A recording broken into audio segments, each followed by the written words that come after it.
투자자 여러분 반갑습니다. 김종철입니다. 오늘 아침에도 아마 눈을 뜨자마자 미국 증시를 보셨을 텐데 어제 주가가 위아래로 변동성을 보면서 아침에 오늘 좀 반등을 좀 줬으면 좋겠다 이런 마음을 갖고 보셨던 분 계실 텐데 오늘 아침에도 여지없이 주가가 하락하는 모습을 보여줬습니다. 여러분들 지금 이 주시장 더 나아가서 세계 경제를 망친 주범들이 최근에 계속 언급이 되고 있습니다. 두 명이죠. 여러분 누구라고 생각하세요? 신구는 이 세계 경제를 망친 주범이 머릿속에 딱 떠오를 때 누가 주범이라고 생각하세요? 한 명은 푸틴이라고 생각을 하고요. 푸틴이고요. 그다음에 또 한 명. 또 한 명은 경제 수장이라고 불리는 분이 아닐까라는 생각도 듭니다. 예. 역시 참 신구는 다르네요. 제가 어떤 얘기 때문에 그런 얘기를 하냐면은 이 세계 경제를 망친 주범은 푸틴. 그리고 또 한 명은 제롬 파웰. 과연 여러분들은 어떤 사람이 더 현재 경제를 이기적으로 몰아놨다고 생각하십니까? 제가 지난주에 그런 얘기 했어요. 아마 제롬 파웰은 이번에 임기가 끝나고 난 다음에 역대 가장 무능한 사람 중에 한 사람으로 기록될 것이다 라는 말씀 드렸어요. 왜 그러냐면 사실은 제롬 파웰은 자기가 되지 않고자 하는 인물이 있었어요. 그게 바로 뭐냐면 벤 버냉키 쇼크라고 혹시 아실지 모르겠습니다. 여러분들 2008년도에 리먼 사태가 터지면서 결국은 양적 완화에 들어가고 그러면서 주가가 경기가 그다음에 회복되면서 쭉 올라가는 그 과정에서 2013년도 5월에 갑자기 느닷없이 벤 버냉키 의장이 의회에서 연설하는 도중에 소위 테이퍼링 얘기를 했었습니다. 시장에 쇼크를 줬죠. 그래서 제롬 파웰은 자기는 절대 그러한 잘못을 하지 않겠다라는 얘기를 한 적이 있었어요. 소위 시장에 쇼크를 주지 않겠다라는 얘기를 했었죠. 근데 지금 시장 우리가 뭐로 막을 거 뭐로 막는다고 현재 인플레이션에 대해서 초기에 대응을 너무나 못하는 바람에 결국은 지금 많은 국민과 많은 기업체들이 고통을 받고 있습니다. 그래서 여러분들 혹시 제레미 시겔 아십니까? 와튼 대학의 교수죠. 바로 이 분이 어떤 얘기를 하고 있냐면 워런 버핏이 주식을 배우려면 바로 제레미 시겔한테 가서 배워라라고 할 정도인데 이 제레미 시겔 교수가 아예 공견하게 얘기하죠. 연준은 쉽게 하면 우리 그런 얘기 많이 하죠. 뭐 국민한테 사과하라 무슨 정치권 같은데 연준은 국민한테 사과해야 된다는 얘기까지 하고 있습니다. 왜냐하면 우리가 비행기를 타거나 내릴 때도 특히 내릴 때 보면은 우리가 소프트 랜딩이라고 하죠. 이렇게 부드럽게 내리는지 안 내리는지 이렇게 내려야 되는데 이게 운전이 미숙하게 되면 막 쥐가 먹먹하고 이렇게 충격파가 있는 거나 마찬가지죠. 이게 소프트 랜딩이 안 되고 이게 하드 랜딩으로 몰고 가는 이런 모습을 보여주고 있습니다. 자, 이런 가운데서 하지만 또 하나 중요한 게 있습니다. 사실은 현재 상태에서 내 계좌를 봤을 때 잘못한 사람은 사실은 3명이라고 생각합니다. 누굴까요? 한 명은 아까 얘기했던 대로 푸틴, 그 다음에 두 번째는 제롬 파웰, 바로 세 번째는 우리가 그런 얘기 많이 하죠. 내 탓이오라는 얘기야. 혹시 내가 무엇을 잘 못 알고 내가 뭘 잘못하지 않았나. 이게 왜냐면 남들 얘기만 하다 보면 우리한테 내일은 없다고 생각해요. 여러분 제가 주가는 하나의 사이클이다라는 말씀을 이렇게 드렸었죠. 얼마나 공감하실지 모르겠지만 이 상승장 그러니까 2020년 3월 달에 우리가 인디안 기후제가 시작됐습니다 그러면서 이 장은 앞으로 2years 갑니다 해서 우리가 5%까지 갔던 적이 있었습니다. 작년 6월 25일 날 3,300선대 근처에서 고점 찍은 다음에 1년 동안 지금 주가가 벌써 1년이 넘었죠. 1년 한 3개월 정도 지나가고 있는데요. 이렇게 하락한 이 사이클을 타고 내려가고 있습니다. 근데 중요한 것은 이 사이클은 다음에 똑같이 또 온다는 거죠. 어딘가 이 장은 상승장으로 오고 또 어딘가 하락장으로 오는데 여러분 이번에도 이 장이 올해 1월 달에 주가가 폭락을 주기 전에 어디랑 똑같다는 말씀 드렸냐면 2018년도 10월 달에 주가가 내려갔던 거랑 똑같아. 그래서 하락장에서 절대적으로 놓치지 말 것은 N파동 실평은 절대 놓치면 안 된다라는 말씀을 참 여러분께 많이 말씀을 드렸던 것 같습니다. 다시 한번 여러분께 진심으로 그냥 제가 어떤 뭐 소장이다 아니면 TV에 출연하는 전문가다 이런 개념이 아니라 여보다 더 먼저 이거를 먼저 고생하고 더 먼저 실수를 하고 실패했던 그 경험자로서 말씀드리고 싶은 것은 뭐냐면 지금 이 하락장에서 내가 무엇이 잘못됐고 내가 다음에 이것이 똑같이 왔을 때 내가 실수하지 않으려면 나는 내가 이번 하락장에서 뭔가 배우는 게 있어야 다음에 실패하지 않습니다. 그래서 오늘도 여러분들이 오늘 아침에 시장이 굉장히 나쁜데 그럼에도 불구하고 오늘 여러분들 기운 내셔서 그래 다음에 나는 무엇을 실수하면 안 되지? 그리고 지금 이 장은 어떻게 흘러가고 있지? 이걸 한번 같이 가는 좋은 기회로 삼았으면 좋겠습니다. 오늘도 매번 강조하지만 실패해서 배우는 성공화 그걸 중심해서 저의 경험을 같이 공유하고자 합니다. 자, 일단 첫 번째 지금 이 장은 오파등에 폭락이 오고 있습니다. 여러분들 이 장은 바로 전주였죠. 주가가 바닥을 찍으려고 그러면은 지난 6월 달에 소위 녹색존에 들어온 이후에 주가가 가게 위로 올라갔습니다. 소위 영마틴 구간에 갔었죠. 하지만 이것은 진짜 바닥이 아니고 가바닥에 들으면서 이런 말씀 드렸어요. 얘가 녹색존에 들어온 것은 월봉에서 찾는 거고 또 하나 얘만 갖고는 안 되고 일봉상에서 얘가 바닥을 찍을 때는 독특한 패턴이 있다. 몇 가지 패턴이 있다고 그랬죠 그때? 3가지. 그렇죠. 그 이름하여 A, B, C가 있었습니다. 그중에 우리가 가장 기대하고 가장 긍정적으로 나오려면 우리가 어떤 패턴을 줘야 된다고 그러냐면 C타입을 줘야 된다고 그랬어요. 근데 이 C타입은 어떻게 줘야 C타입이냐면은 주가가 이 앞에 영마틴까지 올라간 다음에 내려갔을 때 저점을 깨지 않고 여기서 일선 위로 올라가야 이게 바로 우리가 원하는 C타입인데 이게 지난주에 뭐라고 했죠? C타입이 사라졌다고 그랬죠. 무슨 타입으로 간다고 그랬죠? 이게? A타입. A타입으로 가고 있습니다. 바로 오파등에 폭락을 주고 있습니다. 하나 긍정적인 얘기를 한다면은 우리가 주가가 고점 뒤 많이 빠졌잖아요 라는 것은 우리가 소위 아날로그식 표현이고 이걸 디지털식 표현을 했을 때 좀 더 숫자화돼서 표현했을 때 우리가 보통 오파등에 폭락이 오면 그런 모습을 보여준다는 게 그나마 현 상태에서 다행스러운 부분이 아닌가 생각합니다. 일단 지금 시장을 봤을 때 우리가 국내 증시가 보통 우리가 기본적 분석을 토대로 하는 사람들의 얘기를 들어봤을 때 가장 많이 하는 게 아마 PBR 0.8대 왔다는 얘기 할 겁니다. 그 다음에 아마 여러분들 이거 기억나실 겁니다. 시장이 어느 정도 구간에 왔느냐, 저평가 구간에 왔느냐, 아니냐 그럴 때 가장 많이 쓰는 것이 또 하나는 뭐냐면 M2, 총 통화량분의 현재 시가총액이 과연 몇 프로를 차지하느냐를 갖고 또 많이 얘기하거든요. 그럴 때 지금 보면은 지금의 시가총액은 상당히 저평가되는 구간에 와 있다는 겁니다. 그런데 중요한 게 있다고 그랬습니다. 얘가 주가가 이렇게 움직였을 때 하나 절대 놓지 말할 것은 주가가 올라갈 때 어디까지 올라가고요. 원래 계산된 가격대만 가는 게 아니라 거기보다 더 위로 올라가서 버블 영역에 들어가고요. 그다음에 내려갈 때는 어디로 내려온다 그랬습니까? 원래 예상된 부분보다 더 많이 빠져서 어디로 들어갑니까? 소위 버블에 들어갑니다. 우리가 앞서 얘기했던 대로 기본적 분석을 토대로 하는 분들이 이제 여기는 저평가 영역이야. 오케이. 그다음에 M2 대비 현재 시가총액은 낮아. 오케이, 인정. 하지만 문제는 뭐냐면 이게 역버블이기 때문에 이게 역버블관이 어디까지 가는지를 모른다라는 겁니다. 그러니까 여러분들 한 가지 염두에 둘 것은 뭐냐면 다음에 지금 바닥론도 똑같아요. 이게 어디가 바닥인가 그럴 때 제가 몇 번 얘기했죠. 바닥은 대충 이렇게 내려갈 때 찍는 게 아니라고 했습니다. 얼마가 바닥이 얼마. 절대 그게 아니라고 했습니다. 바닥은 찍는 게 아니라 바닥은 확인하는 거다라고 했어요.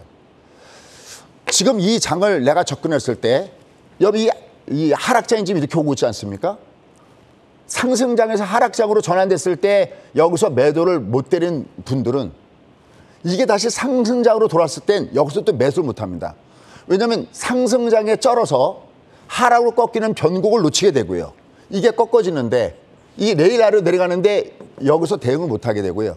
지금처럼 또 하락을 내려가면 하락장에 쩔어갖고 그 다음에 얘가 분명하게 다시 시장이 다시 시작되는데도 불구하고 여기 대응을 못합니다. 그걸 왜 제가 정확하게 기억하냐면 2020년 3월 달에 바닥을 찍고 얘가 올라갈 때 부자 되십시오, 부자 되십시오 그런 얘기 하더라도요. 지금도 제가 강의하면서 딱 떠오르는 사람이 있는데 3월 달에 얘가 이 장이 이렇게 움직였어도요. 본격적으로 베팅을 저희 수강생들도 시작한 것이 대충 보니까 한 7월 달부터 시작했더라고요. 물론 이것도 다행히 그다음에 주가 많이 올라서 다행인데 이렇게 늦을진데 과연 여러분들 한 번만 듣고 이 장이 다시 상승장이 왔을 때 과연 제대로 대응할 수 있을까요? 방법보다 더 중요한 더 훌륭한 수순은 없습니다. 그러니까 이 장이 어떠한 메커니즘을 갖고 움직이는지 이걸 봐야 된다는 거죠. 그런 측면에서 지금 오파등의 폭락은 이게 왜 지금 이게 오고 있는지를 정확하게 봐야 그래야 여러분들이 이 원인을 알아야 다음에 얘가 돌았을 때 드디어 얘가 가는구나. 드디어 내가 다시 올인할 수 있는 찬스가 있구나. 내가 내 재산을 다시 불릴 수 있구나라는 이런 자신감들이 분명히 생길 거로 보고 있습니다. 그다음에 중요한 것은 이 글로벌적으로 이게 동시다발적으로 이 악재가 터지고 있다는 겁니다. 아마 많이 드셨을 겁니다. 영국발 쇼크. 요번에 정권이 바뀌었죠. 이 트러스 정권이 들어선 이후에 야 이건 뭐 아마추어도 아니고 하는 거를 보면은 이건 지금 현재 뭐 정부뿐만이 아니죠. 영란은행까지도 아마추어적인 행동을 하고 있기 때문에 상당히 문제가 많이 되고 있습니다. 소위 우리가 너무나 잘 알고 있듯이 이 레리 서머스 이 전 재무장관이 영국이 지금 하는 걸 보면은 바보 경제학이다라고 할 정도의 굉장히 뭐랄까 이상한 행보를 보고 있는 것이 또 이 영국입니다. 지금 10월 14일까지 이제 국채를 매입하게 되는데 이게 계속해서 잘못하면 재발을 찍게 되고 IMF에서 경고를 했음에도 불구하고 현재 감세 정책은 계속한다는 이런 쇼크가 나타나고 있는데 이거 좀 더 알아야 되겠습니다. 주변 여건에서. 그다음에 이 추세가 지금 하락을 계속해서 보고 있는데 도대체 변곡점은 우리가 어디서 봐야 되느냐라는 겁니다. 물론 얘가 추세가 다시 턴할 때는 우리가 찾아봐야 하는 기본적인 조건들이 있습니다.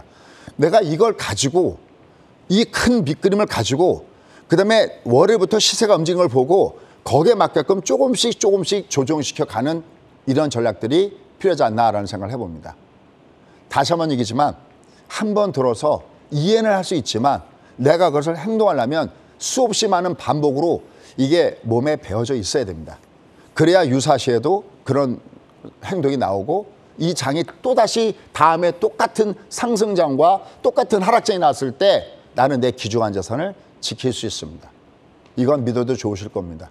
저는 이러한 바보 같은 짓을 30년 연속 해왔고 한 땀 한 땀 여기서 이렇게 해야 되는구나 이렇게 하면 안 되는구나 라는 것을 해왔습니다. 또 많은 수강생들이 이렇게 해왔고요. 그래서 오늘도 여러분들이 같이 투게더 이 어려운 시간을 같이 이겨냈으면 좋겠습니다. 자, 그러면 떠나가 보도록 하겠습니다.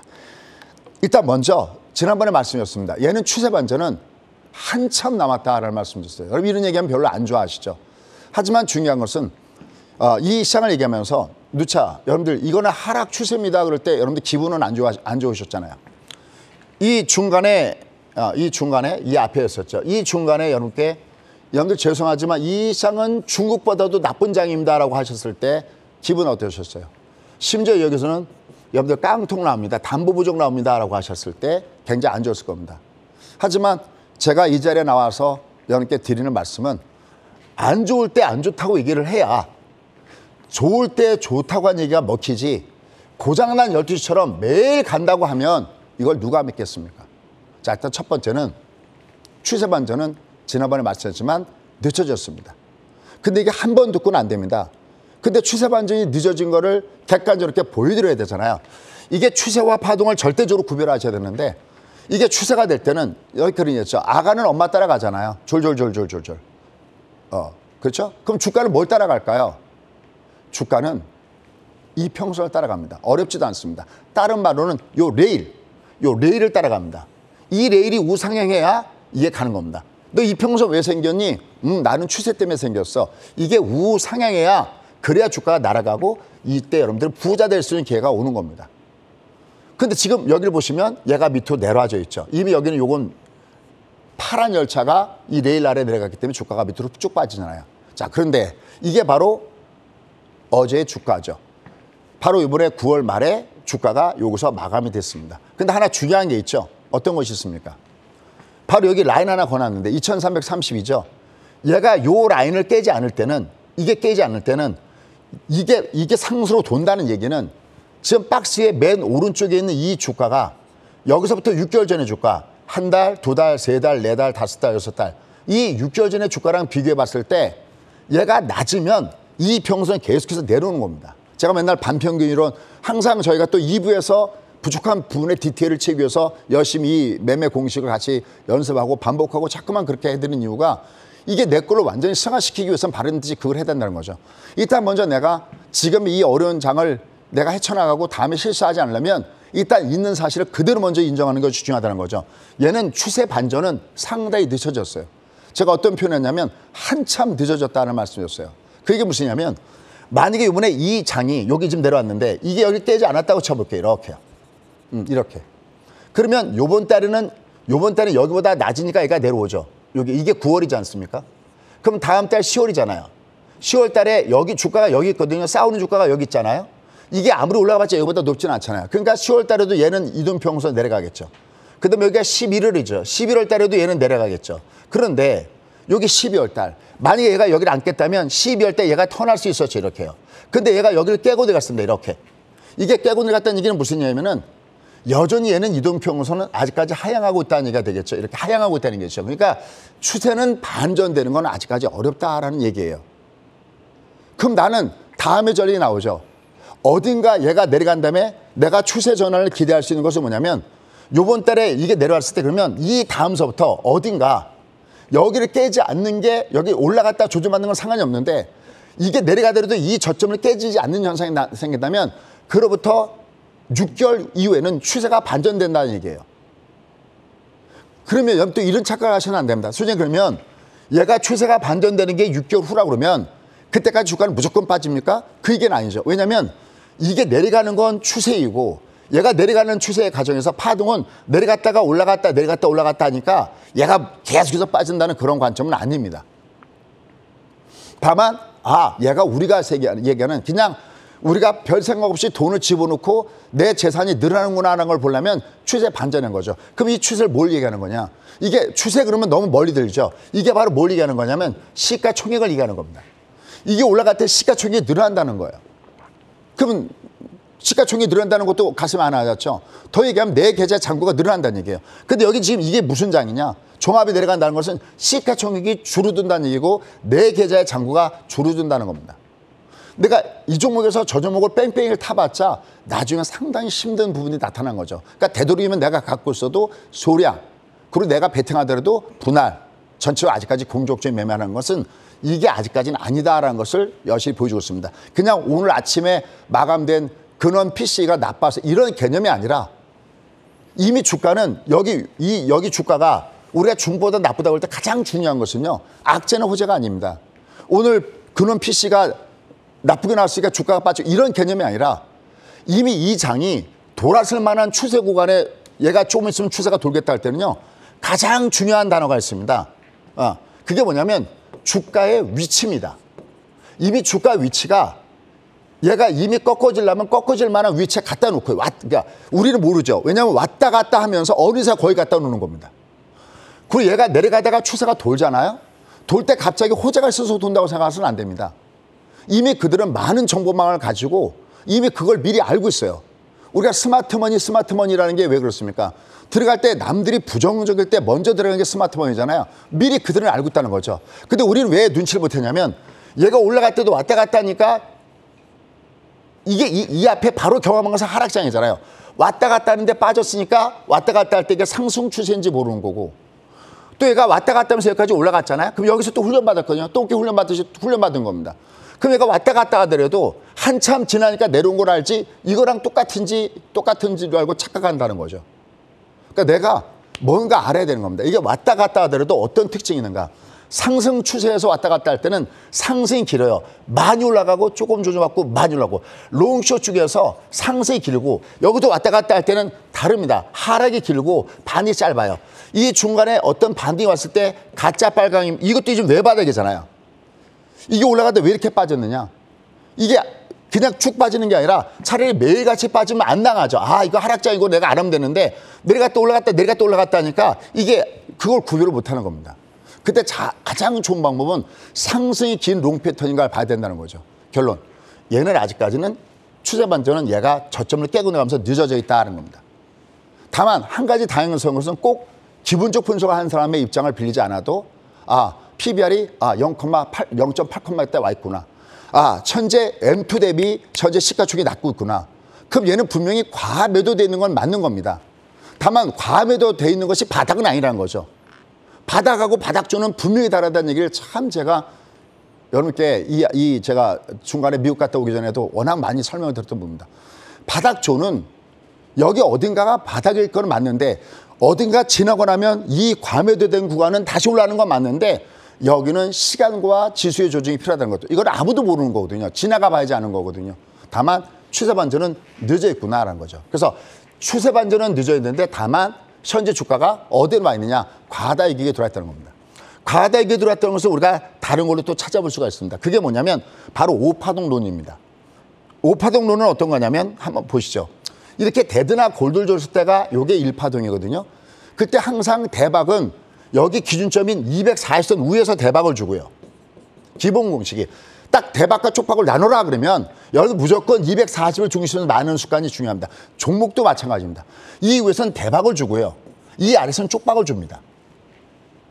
얘가 여기를 여기 이게 내려가잖아요. 이게 저희는 이걸 항상 올려합니다. 1번 이걸 뭐라 하냐. 240을 다른 게 깨는 게 아니라 60을 깰 때 이거를 빅 데드라고 얘기합니다. 이게 첫 번째 신호타입니다. 빅 데드, 저점 찍고 뒤지게 반등, 60 하방. 저점 구경은 알죠? 여러분들 여기 M파동 이게 실평이잖아요. M파동 실평에서 저점을 깨면 뭐가 나오죠, 신군? 여기서 나오면 우리가 이걸 무슨 파동이라고 하죠? M파동이 들어줬다가 실패했을 때 저점을 깼을 때 이게 그 어려운 L파동이 나오는 거죠. 이거 많이 공부했던 겁니다. 이게 한 땀 한 땀 여러분들이 이거를 정리해놔야. 근데 이 모양이 여기만 나온 게 아니라 얘는 2018년도 10월 달에도 나왔던 거고요. 이 그림은 2008년도 리먼 사태일 때도 똑같이 나왔던 그림이란 거죠. 이게 사이클 때문에 다행스러운 것은 반복된다는 겁니다. 이게 똑같은 그림이. 그러니까 깡통 나온다고 한 겁니다. 여기서 이렇게 얘가 내려갈 때. 또 얘가 올라갈 때도 여기 역마틴에서 둘이 맞는다. 이것도 몇 번 나왔던 그림입니다. 이 그림들이. 이때 JP의 다이먼 회장이 허리케인이 몰려온다고 그럴 때 허리케인은 미국에서만 몰려오는 게 아니라 우리도 허리케인이 몰려오고 있다. 이게 얇아져야 되는데 이게 두텁다라는 얘기하는 거잖아요. 그럼 지금 어떨 걸까요? 얘는 분명히 내가 진짜 돈을 벌 수 있는 내 계좌가 빵빵에 들어갈 수 있는 돈을 버는 그 과정은 이게 추세가 반전이 돼야 들어오는 거는 얘가 내려간다면 여기를 월간단을 깨느냐 안 깨느냐를 체크하는 것이 좋다. 추세는 그때 가서 내가 본격적으로 배팅을 들어가는 부분이 그때 가서 나오는 겁니다. 매번 무조건 가는 게 아니라.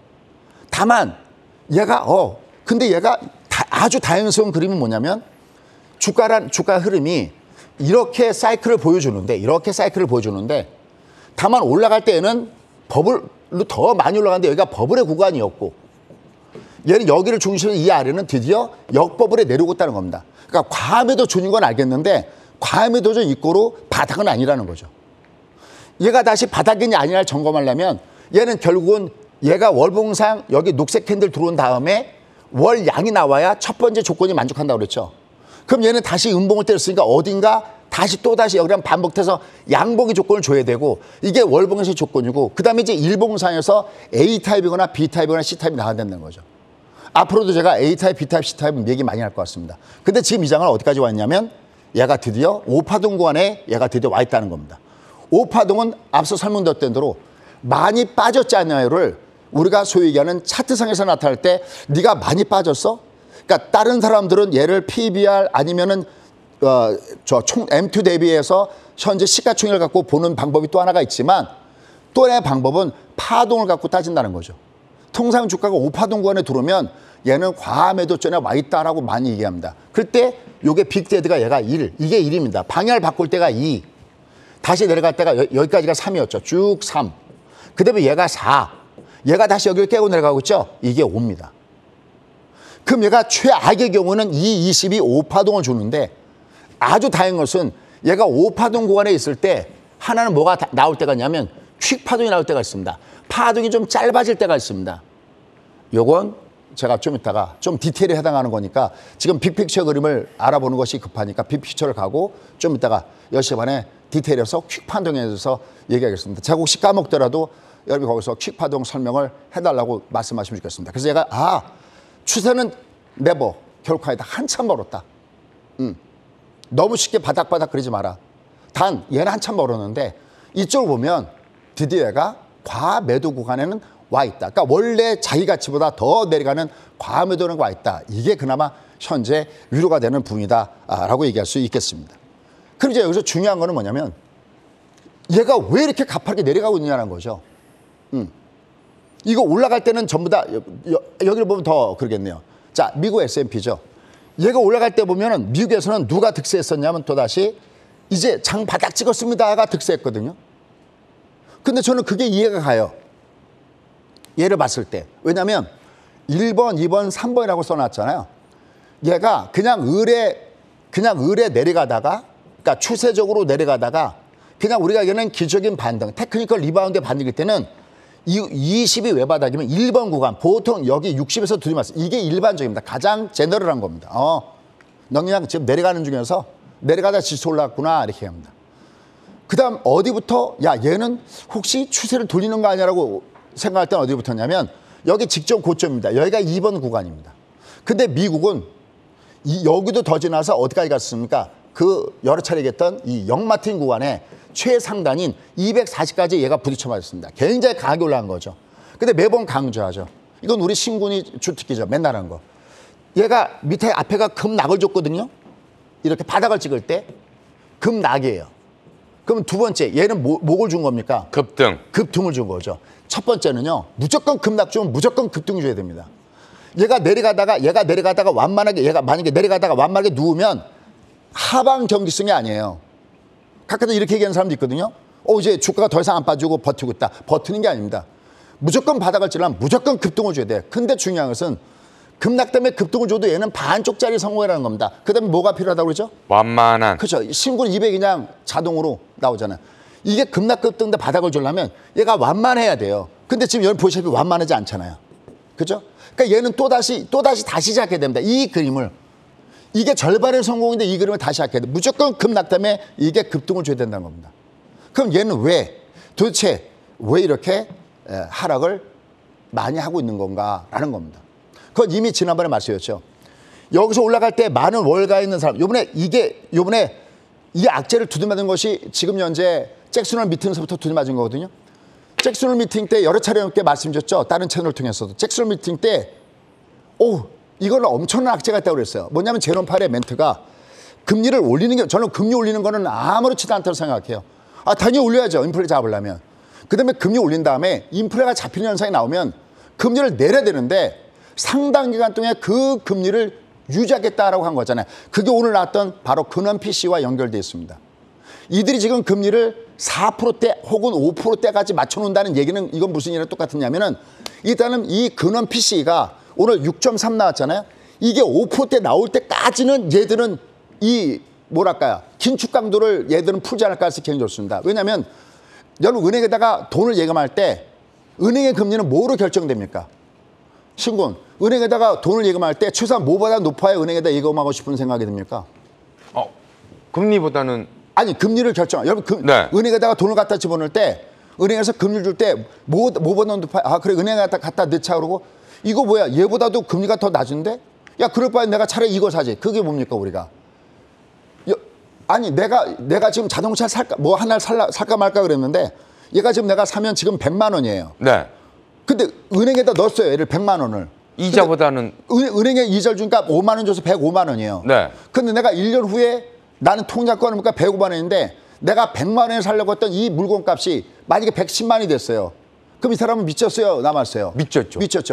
이게 올라간 게 이걸 뭐라고 그래요? 지금 얘기하는 거. 가장 문제가 되고 있는 거. 이 물가가 연속적으로 나타나는 걸 뭐라고 합니까? 지금 뭐의 고통에 우리가 다들 쌓이는 겁니까? 여러분 보세요. 얘가 내가 은행에다가 돈을 갖다가 넣을 때는 지금 100만 원짜리가 110만 원. 근데 또 얘가 1년 지나니까 110만 원짜리가 120만 원 됐네요. 110만 원짜리가 120만 원. 이거 뭐예요? 이게 올라가는 게 지금. 우리가 뭐가 올라가고 있다고 그래요? 지금 전체적으로.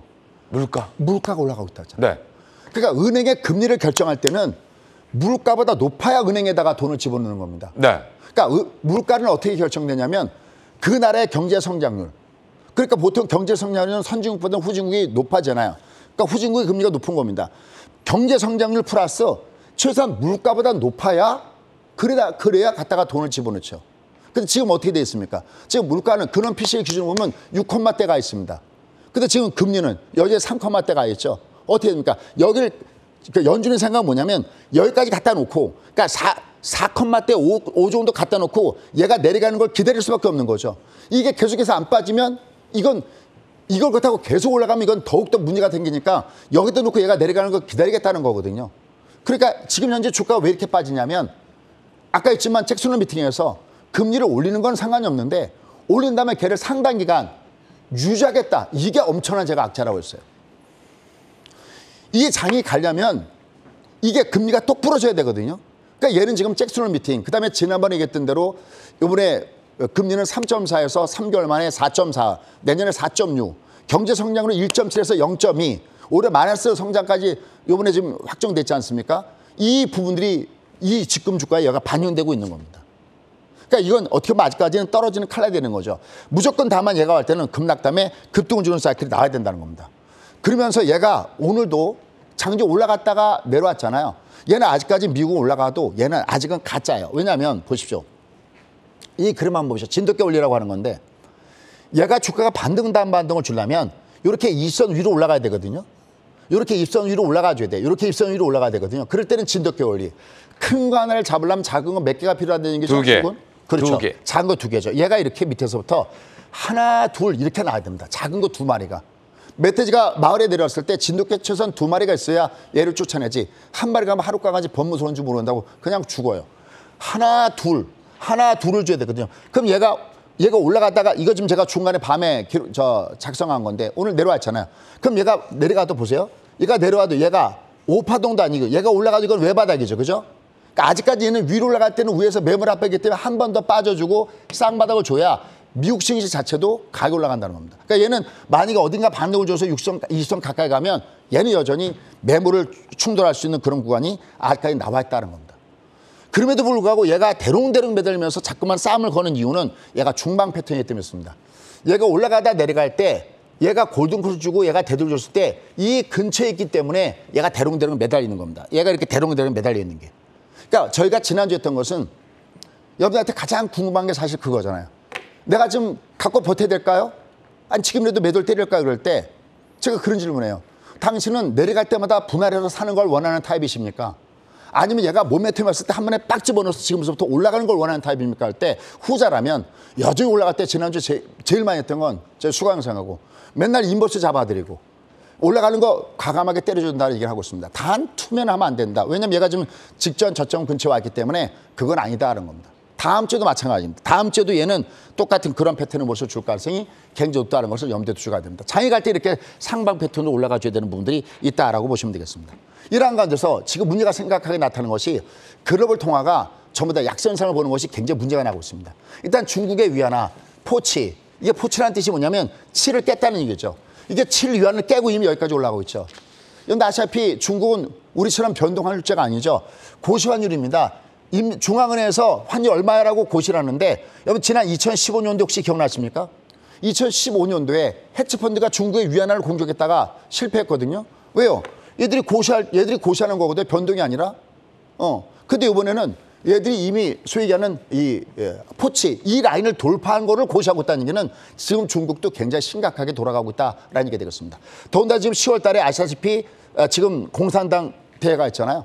샹제를 등극하기 위해서 공산당 이 대회가 있는데 이게 상당히 문제가 되고 있습니다. 그럼 얘가 중간에 한번 두드맞은 건 뭐냐? 지금 마지막 보루죠. 달러를 매도를 때려갖고 결국 이 부분들을 잡겠다는 얘기가 돌아져 있습니다. 그럼 얘가 지금 중국도 그렇고요. 뭐 일본도 알고 있죠.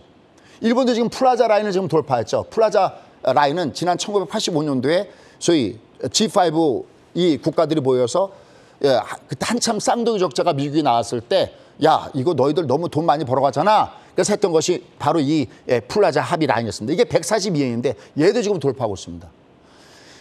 아까 제가 악재가 한꺼번에 물러오고 있다고 그랬는데 지금 우리의 영향을 많이 주는 소위 달러 인덱스에 영향을 가장 많이 주는 것이 어떤 겁니까? 유로화라든지 일본의 엔화인데 또 하나 영향을 크게 주는 것이 있죠. 바로 그게 뭡니까? 바로 중국의 이런 위안화나 일본의 엔화 말고도 또 하나 주고 있는 것이 바로 어떤 겁니까? 바로 영국의 파운드화죠. 이게 지금 밑으로 해가고 있죠.